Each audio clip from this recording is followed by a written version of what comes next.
magsiparito kayo, tayo'y magsiawit sa Panginoon. Tayo'y magkaingay na may kagalakan sa malaking bato na ating kaligtasan. Tayo'y magsiharap sa kanyang harapan na may pagpapasalamat. Tayo'y magkaingay na may kagalakan sa kanya na may mga pag-aawitan. Tayo po'y magpatuloy sa ating pagmumuni-muni sa harapan ng ating Panginoon.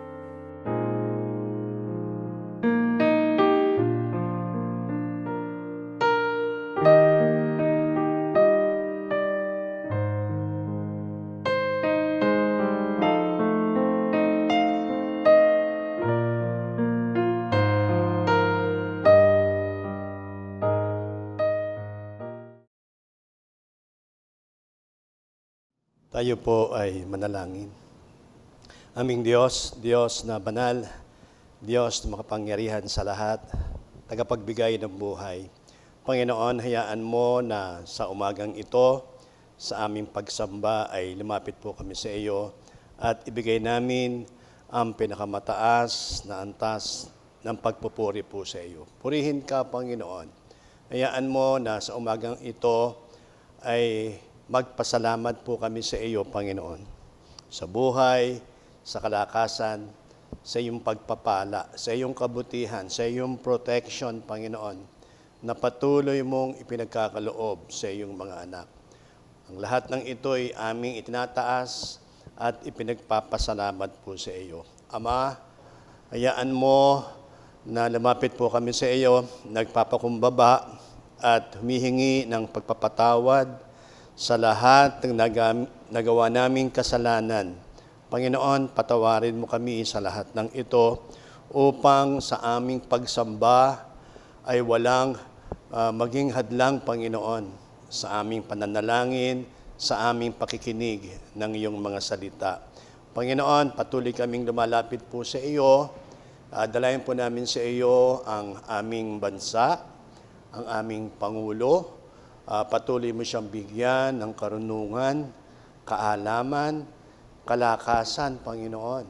Samahan mo siya at ang lahat ng kanyang mga kasamahan sa gobyerno sa pamamahala, Panginoon, ng quarantine, Panginoon. Patuloy ito naming inilalapit po sa iyo, Panginoon.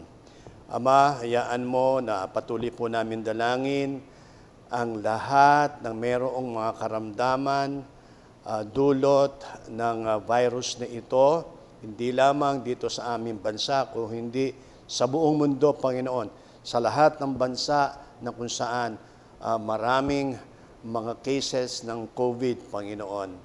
Inilalapit po namin ito sa iyo.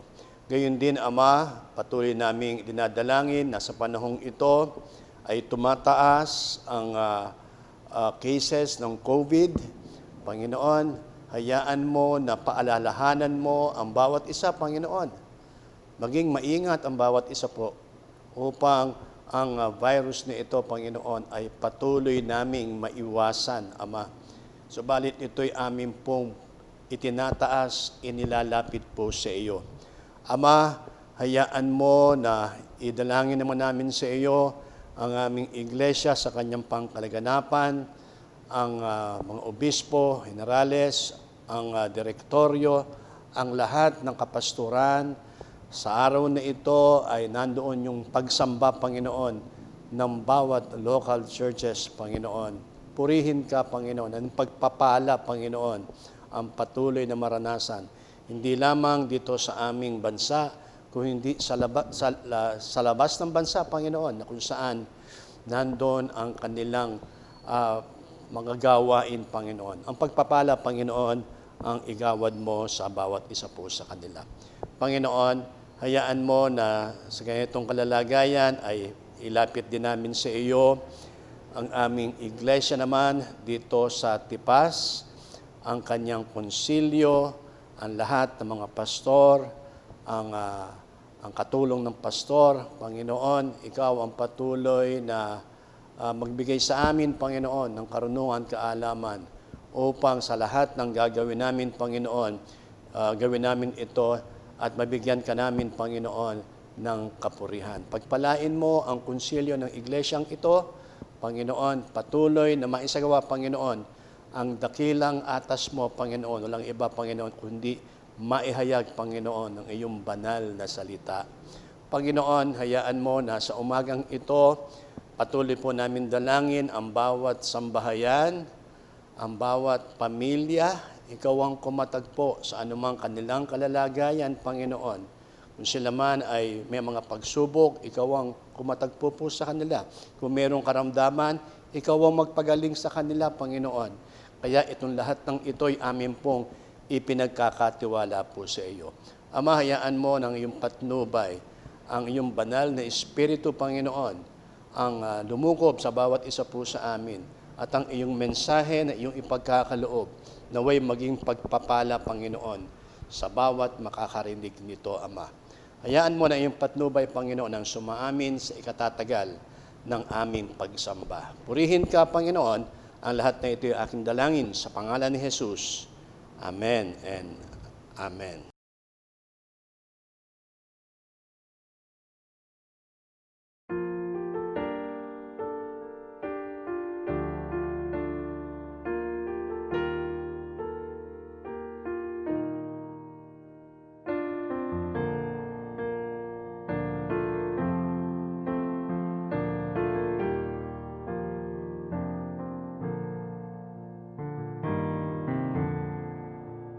O bukal ng pagpapala, awit ko ay itugma, daloy ng maraming awa, awit kang masagana. Turuan akong umawit ng awit yan sa langit. Sa bundok ako'y itindig, bundok ng iyong pag-ibig.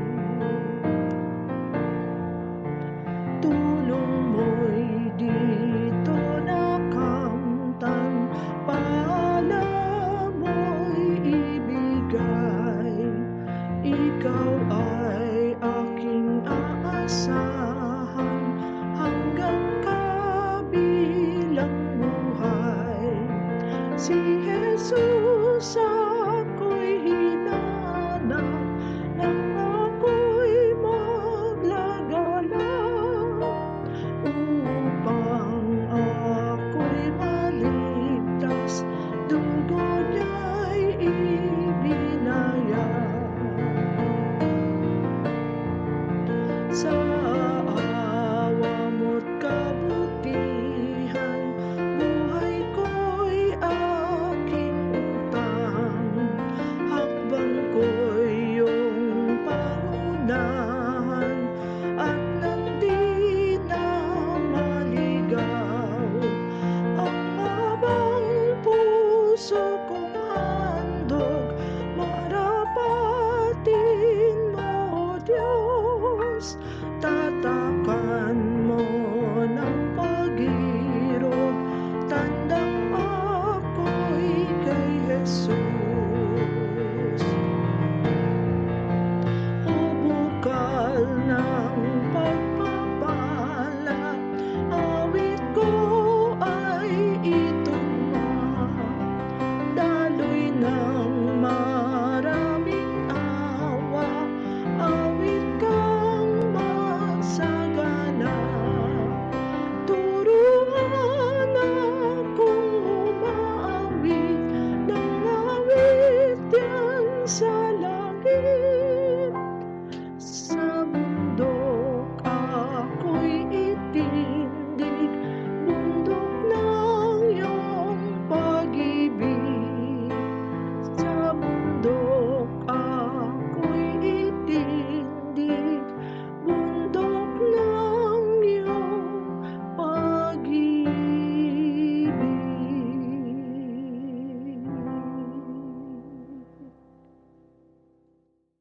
Tayo po'y dumako sa ating tugunang pagbasa na matatagpuan sa mga awit, 16, 1 hanggang 3, 5, 8 hanggang 11. Ang hindi naglilikat na pananampalataya. Ingatan mo ako, O Diyos, sapagkat sa iyo nanganganlong ako. O kaluluwa ko, iyong sinabi sa Panginoon, ikaw ay aking Panginoon, ako'y walang kabutihan liban sa iyo.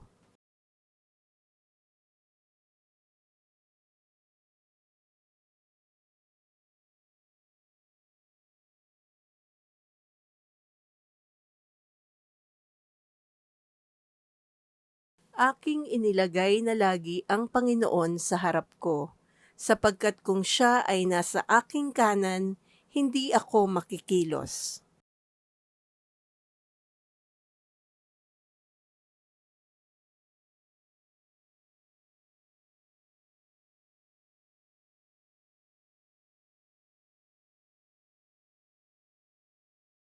Sapagkat hindi mo iiwan ang aking kaluluwa sa Sheol, ni hindi mo man titiisin ang iyong banal ay makakita ng kabulukan.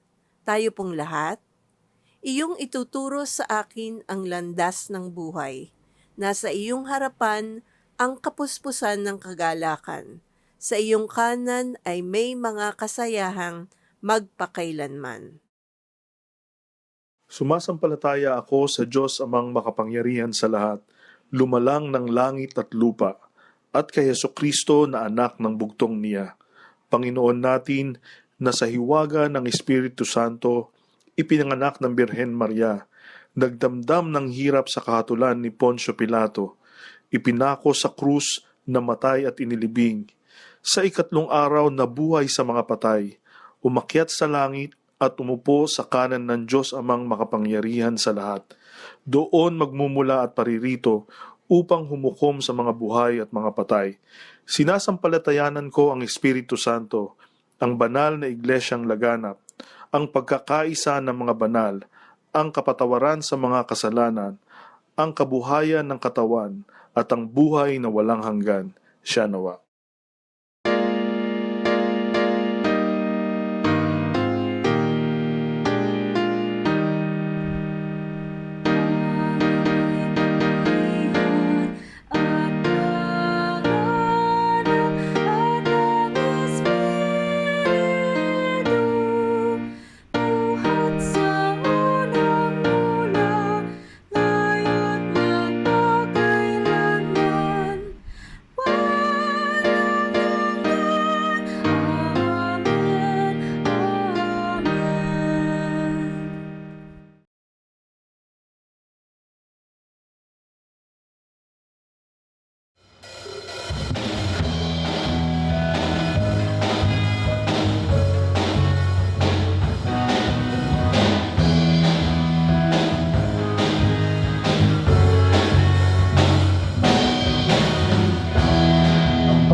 Kahit maglaho ang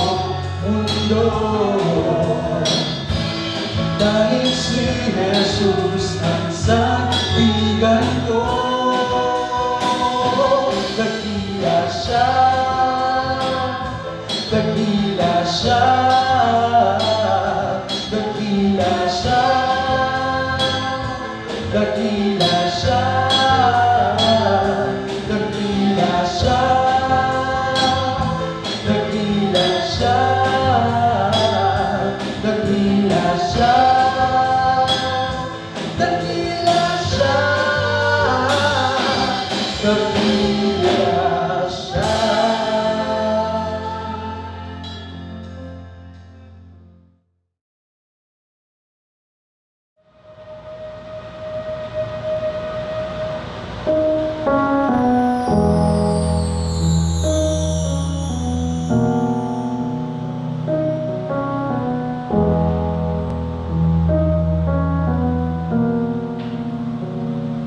Si Yahweh ang tanging Diyos, maligawan ang lahat ng mabuti, ang lahat ng nilikha mo'y sumasamba sa iyo. Ang aming bayan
In the Old Testament of the Bible, we read the story of Naaman, the commander-in-chief of the army of Syria. Naaman was highly respected by his fellow men, and he was known by everyone to be a personal friend of the king. If being rich and having an important job had been all that was necessary to guarantee happiness, Naaman's home would have been a wonderful place to live. But unfortunately, Naaman's home was a place of sorrow. Naaman had leprosy, a dreaded sickness for which there was no cure. Naaman's wife and the other members of his family were very sad in knowing that day by day, Naaman was slowly dying.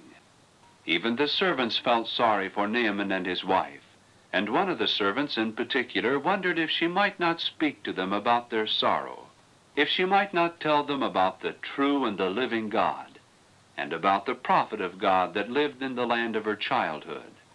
The servant girl felt sure that Naaman, if he would go to the place of the prophet, could be cured of his leprosy.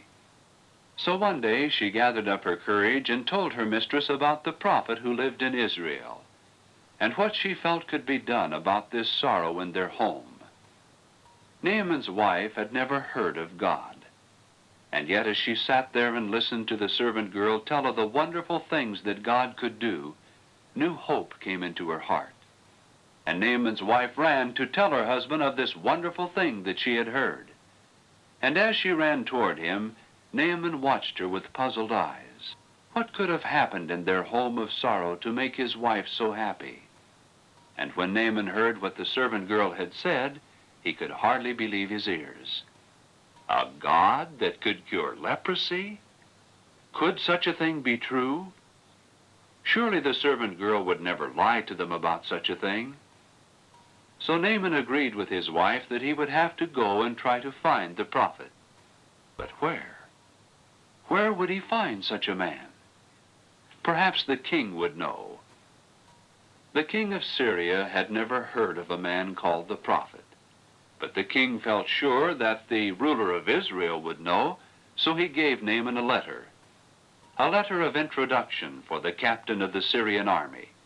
And not only that, the king saw to it personally that a royal gift was prepared for whomever it might be that could cure Naaman of his dreaded disease.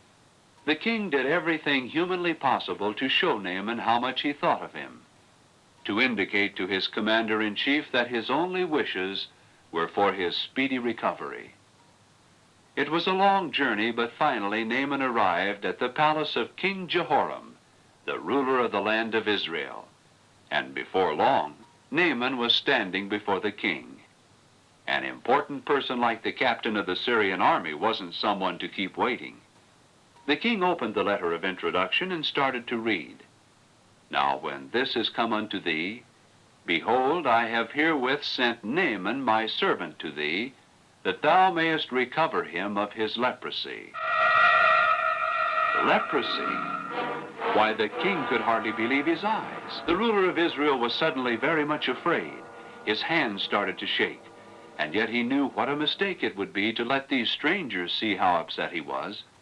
So the king asked for time to consult with his advisors on this matter of great importance. But the moment the strangers had left the throne room, the king tore his clothes to show how upset he was. And he wailed and he moaned and he cried out, "Am I God? Can I cure a man of his leprosy?" "I know," the king said. "The Syrians are trying to start a quarrel. That's the meaning of this." The wise men of the kingdom studied the problem and tried their very best to find the answer. But because the letter had failed to mention the prophet, and because the king and his men were not right where God was concerned, their problem was without an answer. What were they going to do? One thing they knew: Naaman was to be shown every courtesy while he was there. He was to be given the best of everything. But all of this delay puzzled Naaman. Why should the king have to consult with his advisors? The king was pondering the same problem when, lo and behold, a servant came to the king with a message concerning Naaman. Elisha, the prophet, had heard about Naaman's visit to the king, and the message was a request that Naaman be sent to him so the Syrians would know there was a true and a living God. The king, needless to say, was very happy to be relieved of his problem. Naaman was to be shown to the place of the prophet at once. And as the caravan left the royal palace, Naaman became more and more excited about being healed, about being well again. But when they arrived, they found themselves standing in front of a place such as a poor person would live in, and that bothered Naaman. He was also bothered by the fact that no one was outside to meet him. After all, he was the captain of the Syrian army. 2 of his men rode forward and shouted for someone to come out and meet their leader. But inside the house, an old man continued talking to his servant. Elisha was telling his servant what was to be said to Naaman. And when he had finished, the servant went out to tell Naaman if he would go to a certain river, the river Jordan, and wash himself 7 times, he would be completely healed of his leprosy. A river? Go wash in a river? These people were making fun of him. And besides, were not the rivers of Damascus more beautiful than the dirty, muddy Jordan? They couldn't do this to the captain of the Syrian army. He ordered his men to leave at once. But some of the men that were with Naaman tried to reason with him about it. They reminded their leader that had he been told to do a difficult thing, he undoubtedly would have tried to do it. Why not do as the servant had said? And Naaman knew in his heart that his men were right. If he was going to be helped by God, he must be willing to believe and obey. So Naaman and his men made their way to the river Jordan. But even as he waded into the water, Naaman was probably thinking, why is it all so easy? It might be just a foolish waste of time. But at least his servants would have to say that he had done as he was told. 6 times Naaman went down into the water, and his body remained the same. And when Naaman went down for the 7th time, the men on the bank moved forward. Was it possible for their captain to be healed? Was there a God that could do such a thing? And when Naaman came up out of the water, his shouts of praise gave them their answer. My leprosy, it's gone. Oh, what a wonderful time it was. Naaman lifted up his head and sang for joy. In spite of the weakness of his faith, God had healed his body. It was a humble group of men that returned to the small house where Elisha was. They told Elisha of the wonderful thing that had happened, and they tried to give the old man the many gifts they had brought. But Elisha didn't want their gifts. He didn't want their gold. Elisha was happy for the new man that he found in Naaman. A wonderful miracle had taken place. Naaman had been cured of his leprosy through simple faith and obedience to the will of God. Tayo po ay tumayo para po sa pagbasa ng talatang ating pagbabasihan ngayong umaga. Ang sabi po sa ikalawang hari or 2 Kings chapter 5 verse 10, and Elisha sent a messenger unto him, saying, Go and wash in Jordan 7 times, and thy flesh shall come again to thee, and thou shalt be clean. Ang biyaya ng Panginoon ang sumaatin sa pagkabasa ng kanyang mga salita. Tayo po ay makauupo na. Ang ating pong aralin ngayong umaga ay may pamagat na Go, wash yourself 7 times in the Jordan. At doon naman sa 2 Kings chapter 5, 1 to 27, ang ating mababasa po doon, Naaman healed leprosy. Healed of leprosy. Alam nyo, sa ating mga pagbabasa o sa pakikinig ng mga mensahe, alam nyo, itong ating pag-aaralan ay bihira nating maaaring naririnig o maaaring bihira ding mabasa. No? Kaya ngayong umaga ay titignan natin yung istoryang ito. No? Kaya pag-aralan natin ano ba yung itinuturo ng istoryang ito, again, yun din sa ating kapanahunan. No? So sabi ko nga, ito yung bihirang maaari mabasa, madinig. So, tingnan natin. No? Itong si Naaman, ang sabi nga ay siya ay isang Syrian. Ano? At siya ang pinuno ng kanyang hukbo. At sabi dito, matapang siya. Ano? At nandun yung magandang relasyon sa kanyang hari. At sabi, ang lahat ng kanyang ginagawa ay sa mga labanan ay pinagpapala itong si Yahweh. No? Subalit siya ay mayroong ketong. No? So hindi ko na ito bubuin ang pagkukwento sa inyo, na basa nyo na ang bagay na iyan. So 3 bagay, no, ang ating titignan doon sa talatang ating binanggit kanina. No, ulitin ko, 2 Kings 5:10. And sabi, and Elisha sent a messenger unto him, saying, Go and wash in Jordan 7 times, and thy flesh shall come again to thee, and thou shalt be clean. No? So, sa ating pag-aaral, sabi ko nga kanina, 3 bagay lang ang ating pag-aaralan. Number 1, ang sabi diyan, preparation for blessings. No? Preparation for blessing. No? In John 9:3, no, or doon sa buo ng chapter 9, matutunghayan ninyo yung pagkakataon na kung saan ang ating Panginoon, tingnan natin dito sa chapter 9:1 hanggang sa mga sumusunod na talata, na ating matutunghayan doon, ng ating Panginoon ay naglalakad, ay nakakita siya ng isang lalaking ipinanganak na bulag. Kaya nga ba ang kanyang mga alagad ay nagtatanungan, maaaring nagtanong sa kanya. Sabi niya dito, Guro, sino po ba ang may kasalanan? Itong tao bang ito o ang kanyang mga magulang kung bakit siya bulag na ipinanganak? Kasi yung lalaki ay ipinanganak na bulag. No?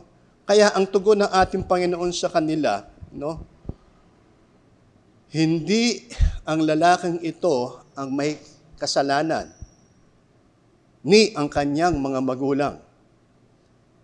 Ang sabi dito, siya ay bulag upang mahayag ang kapangyarihan ng Diyos. Ano?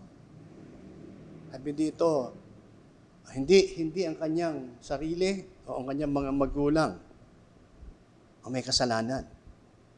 Nangyari ito upang ipakita at mahayag ang kapangyarihan ng Diyos. Yung kaluwalhatian ng Diyos ang makita. So alam natin, no, ang ginawa ng ating Panginoon dito, hinipo siya, no? Hinipo siya at kumuha ng putik at idinampi sa kanyang mga mata. At ang sabi sa kanya, hugasan mo doon sa Siloe. No? At ganun nga ang naganap. Isang bagay na ating nakita dito, yung kapangyarihan ng Panginoon. Sapagkat ang sabi nga doon, upang mahayag ang kapangyarihan ng Diyos. Yung kanyang kaluwalhatian. No? Kaya nga ba, sa pagkakataong ito, nakita natin, sa buhay, maaring sa buhay nitong si Naaman, pinagpala siya, malapit siya, mag-ayos ang kanyang relasyon sa kanyang hari. At ang sabi doon nabasa ninyo, na ang patnubay ng Panginoon ang sumasa kanya. Subalit, meron siyang karamdaman, meron siyang ketong. No? So, maaaring kay Naaman, no? Naririnig niya yung Diyos ng Israel ay makapangyarihan sa lahat. Maaaring nandoon din yung kanyang pananalig dito kay Yahweh. Kaya nga sabi niya dito, maaaring iniisip niya, pinagpapala siya ng Panginoon, iniingatan, ginagabayan, subalit meron nga siyang karamdaman, pero alam niya, may magagawa ang Diyos sa kanya. Ano? Kung titingnan natin sa ating buhay, sa ating kapanahunan ngayon, isipin natin, noon tayo ay inihanda ng Panginoon doon sa mga pagpapala. No? Ang sinasabi ko dito, noong tayo ay nakakilala sa Panginoon. Ano? At ay hinanda ng Panginoon ang lahat ng mga bagay upang ang bawat isa sa atin ay makaranas noong biyayang ito ng kaligtasan. No? Preparation for blessings. Number 2, ang sabi ang ating pag-aaralan dyan, number 2, regulations about infectious skin disease. Ano tong number 2 ito? Ano? Alam niyo, dito sa Old Testament, kung ating babasahin, no? Well, tingnan natin, hahapyawan natin, ano ba yung mga ritual, ano ba yung mga katuruan doon sa lumang tipan kapag ang isang tao ay mayroong leprosy o yung ketong. No? Matutunghayan natin doon sa Leviticus chapter 13, no? Ating babasahin lang yung verse 1 and 2. Ang sabi doon, no? Sinabi ni Yahweh kina Moses at Aaron, no? Kung ang balat ni numan ay magbago ng kulay, mamaga o kaya'y magkaroon ng singaw na parang ketong, dadalhin siya kay Aaron o sa mga anak niyang saserdote. Yan. So, yun yung mga pamantayan o mga regulasyon sa bagay na iyon. Kung iisipin natin, alam nyo, kung babasahin nyo yan, well, mahaba siya, no? Parang over 40 verses. At makikita natin dito na sinasabi dito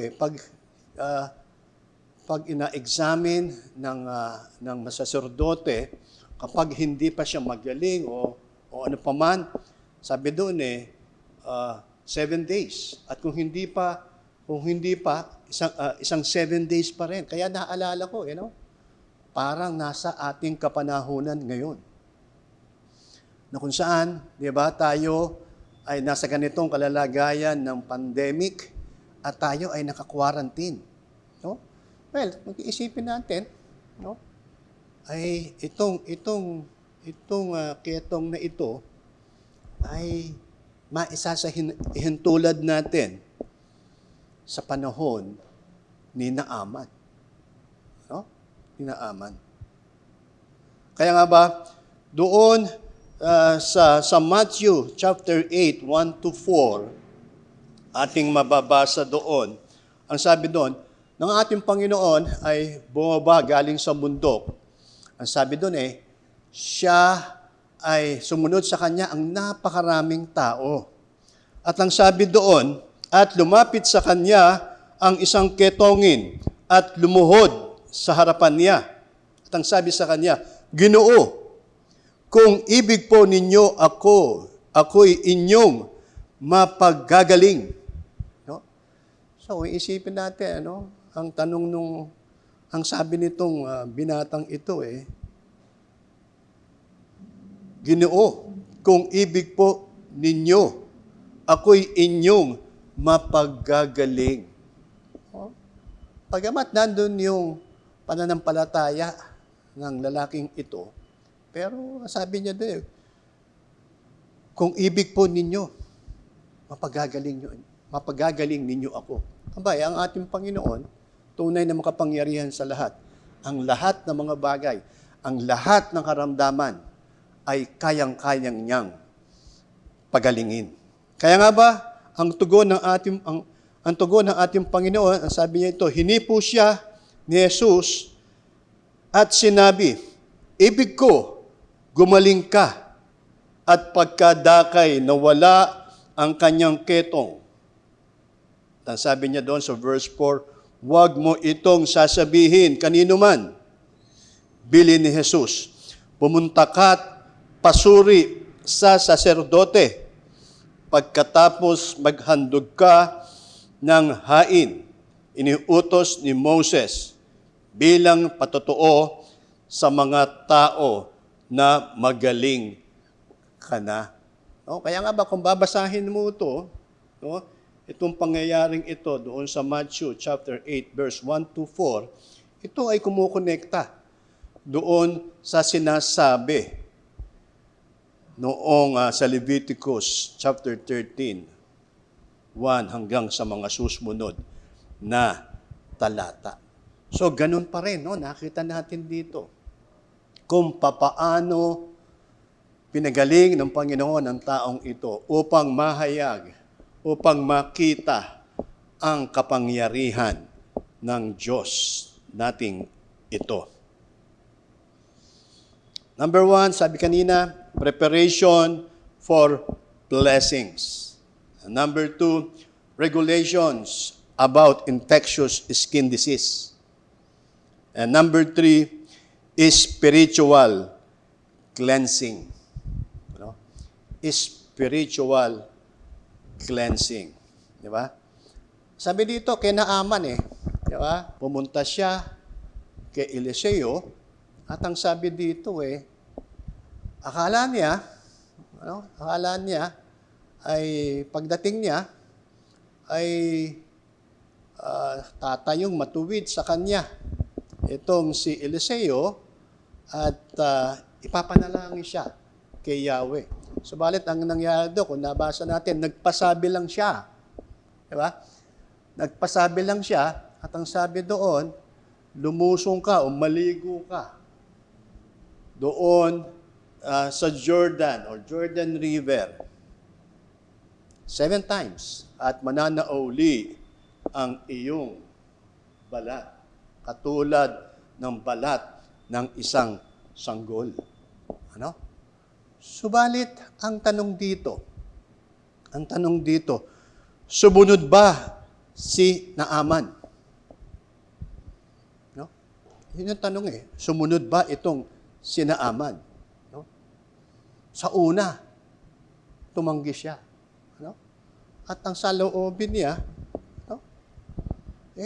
Sabi niya iniisip niya, madumi.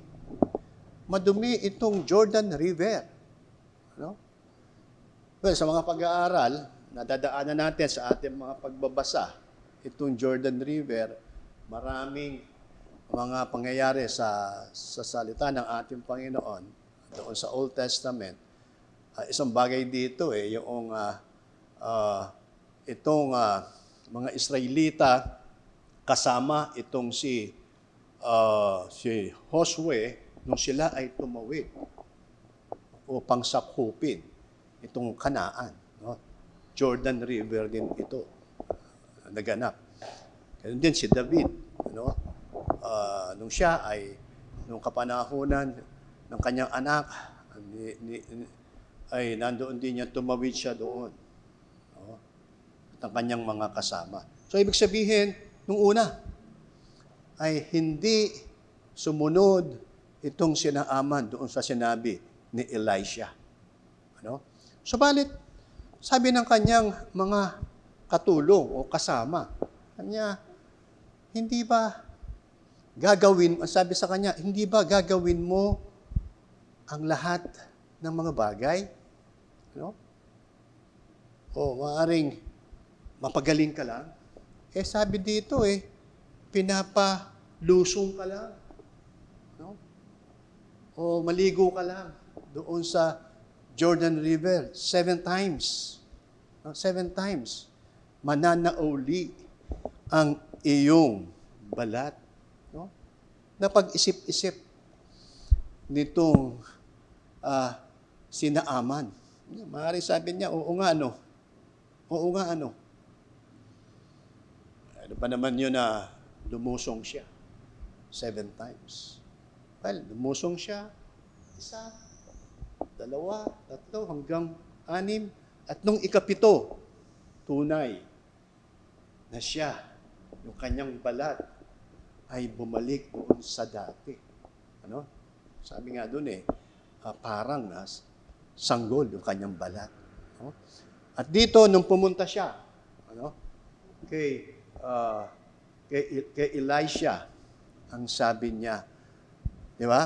Ngayon ko lang, tunay na nabatid na ang Diyos ng bayang Israel ay totoo. Walang ibang Diyos kung hindi si Yahweh lamang. At ang sabi nitong si Elisha, ang Diyos ay buhay. Ang Diyos na aking pinaglilingkuran ay Diyos na buhay. So nakita natin yung kapangyarihan ng Panginoon. Yung kaluwalhatian ng Panginoon ang nahayag sa ganitong mga pangyayari. No? Sabi nga dito, yung physical cleansing. Di ba?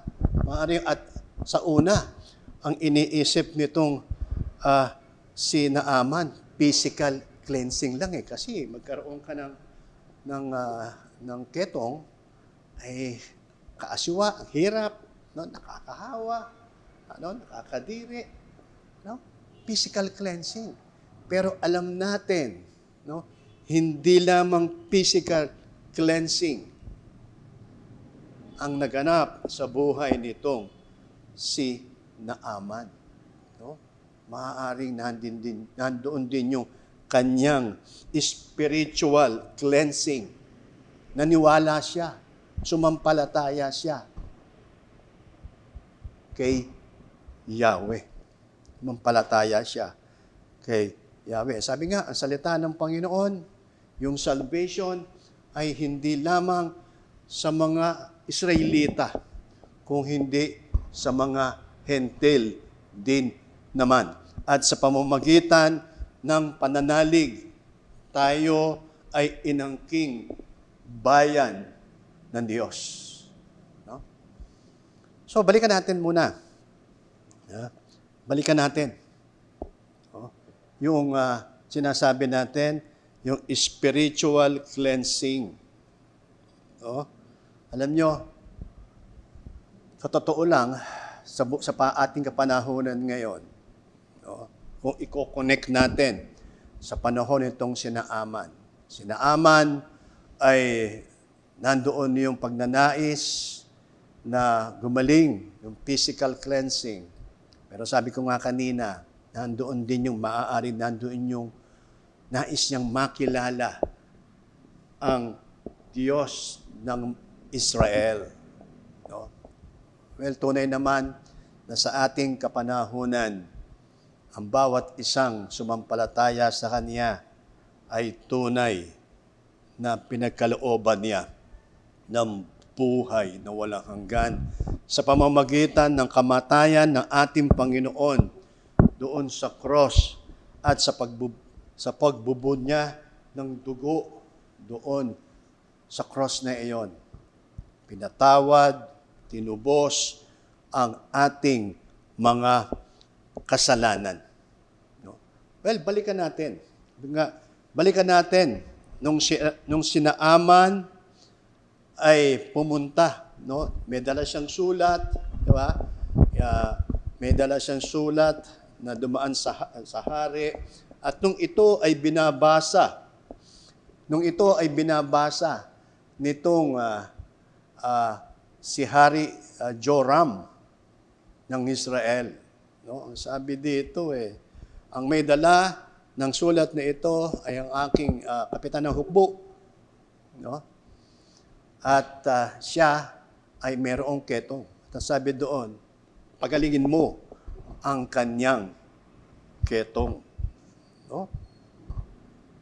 Subalit, nung nabasa nung haring ito, ang sabi niya, ako ba'y Diyos na nakapapatay at nakabubuhay? Kaya sabi niya, ginahak niya ang kanyang damit. At sabi niya, itong haring atang ito ay, sabi niya, ay gusto niya atang gumawa ng paraan upang kami ay magdigmaan. Yan. Kasi sinasabi nitong haring ito, si Joram, ano ba, ako ba'y Diyos na makapagpapagaling o makapapatay o makabubuhay ng isang tao? Sa ating panahon ngayon, no, kaya nga sabi ko nga may nabasa akong article, ang sabi, ang bansang Pilipinas o mga tao sa Pilipinas ay para mabago ang kanilang kaisipan sapagkat yun daw karamihan sa mga Pinoy ay nasa dugo na. Minsan pinag-uusapan yung corruption, di ba? Yung iba't ibang mga kasamaan. At ang sabi doon tanging digmaan lamang. Ang sinasabi, Third World War ang makapagbabago sa puso't isipan ng tao dito sa Pilipinas. No? Kung isipin natin, sa nangyayari sa atin ngayon, no, hindi man World War III ito, ay katulad na rin ito ng isang digmaan na kung saan maraming mga tao ang nasasawi, namamatay, at ang ating kalaban ay hindi nakikita. Hindi nakikita. Well, sabihin natin, bakit hinahayaan ng Panginoon na mangyari ang bagay na ito? Alam niyo, ito ay pinahihintulutan ng ating Panginoon na mangyari upang makita ng mga tao ang kanyang kapangyarihan, ang kanyang kaluwalhatian, His glory. Makita niya na ako ang Diyos na makagagawa ng lahat ng bagay. Kung iisipin natin, di ba? Kung iisipin natin, ang nangyayari sa atin ngayon, ito yung bagay, ito yung mensahe ng Panginoon sa atin, na hindi tayo mabubuhay ng sarili natin, na hindi tayo mabubuhay ng ating kayamanan, hindi tayo mabubuhay ng sarili nating mga talento, sarili nating kalakasan, at lahat-lahat, kung hindi sa kapangyarihan lamang ng Diyos, mabubuhay ang bawat isa sa atin. Sabi nga, ang Diyos, maganda yung sinabi nitong sinaaman no? Sabi niya, ngayon ko lang natanto o napatunayan na walang ibang Diyos dito sa lupa kung hindi ang Diyos ng bayang Israel. Totoo naman, sapagkat sa ating pananalig, sa ating pananampalataya, siya lamang ang Diyos. Siya ang Diyos noon, ngayon, at sa hinaharap. Kaya nga ba, sabi ko nga kanina, napakaganda noong inihanda tayo for blessings. Di ba? Inihanda tayo doon sa bagay na iyon. At nalaman natin ito. Yung mga nangyayari sa atin ngayon, napag-aaralan natin yan. No? Na darating ang mga bagay na ito. Pangalawa, regulation about infectious skin disease. No? Masasabi natin ito ay kamukha o maihahanay natin dito sa COVID-19. Number 3, spiritual cleansing. Ito yung nais ng ating Panginoon, na ang mga tao sa panahong ito makita yung kanyang kapangyarihan. Pagsisihan yung kanilang mga kasalanan at lumapit sa makapangyarihang Diyos. Walang iba kung hindi ang ating Panginoong Hesukristo. Nawa sa umagang ito, makita natin yung kapangyarihan ng Panginoon. His glory ang maranasan ng bawat isang sasampalataya sa Kanya. Tayo po ay manalangin. Aming Diyos, amang makapangyarihan sa lahat. Panginoon, marami pong salamat sa umagang ito. Maraming salamat sa iyong mga salita. Sa kapangyarihan ng iyong salita ay tunay na ito yung nagtuturo po sa amin na walang ibang Diyos kung hindi ikaw lamang, Yahweh. Kaya nga ba, Ama, maraming salamat sa mensahe mo sa amin. Naway ito'y maging pagpapala, kalakasan, palatuunan ng aming pananampalataya po sa iyo. Naway maging kalugod-lugod, Panginoon, ang iyong mga anak sa iyong harapan sa kanilang pagtitiwala po sa iyo. Marami pong salamat, Ama. Ang lahat na ito'y amin dalangin sa makapangyarihang pangalan ni Jesus mula ngayon at magpakailan-kailanman. Amen and Amen.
Inaanyayahan po sa dakong harapan ang lahat ng nagnanais ng tumanggap ng basbas ng pasasalamat sa kadahilanan ng kanilang kaarawan, anibersaryo ng kasal, at iba pang mga pagpapasalamat na kanilang tinanggap na kung saan nais nila itong ipagpasalamat. Tayo po ay manalangin. Aming Diyos, muli ay lumalapit po kami sa iyo at sa pagkakataong ito ay ang iyong mga anak ay nagnanais sa tumanggap ng iyong basbas. Ang ilan ay kanilang kaarawan, pagpalain mo sila, patuloy na bigyan ng buhay at kalakasan. Ikaw ang kumatagpo sa lahat ng kanilang mga pangangailangan. Ang ilan, Ama, ay nagdaos ng kanilang anibersaryo ng kasal, Panginoon. Patuloy mong pagpalain ang kanilang buong sambahayan. Ikaw ang kumatagpo po sa kanila. At ang ilan naman, Panginoon, ay nakaranas ng kakaibang pagpapala at ito'y nais nilang itaas at ipagpasalamat po sa iyo. Panginoon, sa pagkakataong ito, igawad mo ang iyong makapangyarihang basbas. Pagpalain nawa kayo ng Panginoon at ingatan kayo. Paliwanagin nawa ng Panginoon ang kanyang mukha sa inyo at mahabag sa inyo. Ilingap nawa ng Panginoon ang kanyang mukha sa inyo at bigyan kayo ng kapayapaan mula ngayon at magpakailanman. Amen.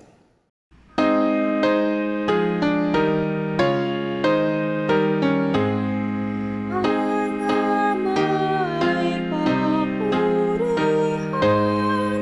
Anak, Espiritong Banal, ng mga taong nilalang at ng tanang sanlangitan. Amen. Tayo po ay manalangin. Panginoon, marami pong salamat sa pagkakataong ito, sa pagpapatuloy ng aming pagsamba. Nagpapasalamat po kami sa iyong mensahe, naway ito'y maging pagpapala sa buhay ng iyong mga anak. Kaya nga ba, sa pagkakataong ito, igawad mo, Ama, ang iyong makapangyarihang bendisyon. Ang biyaya ng ating Panginoon Kristo, ang pag-ibig ng Ama, ang pakikipisa ng kanyang banal na Espiritu, ang siya na mag-ingat at mag-ampon sa atin mula ngayon at magpakailan-kailanman. Amen.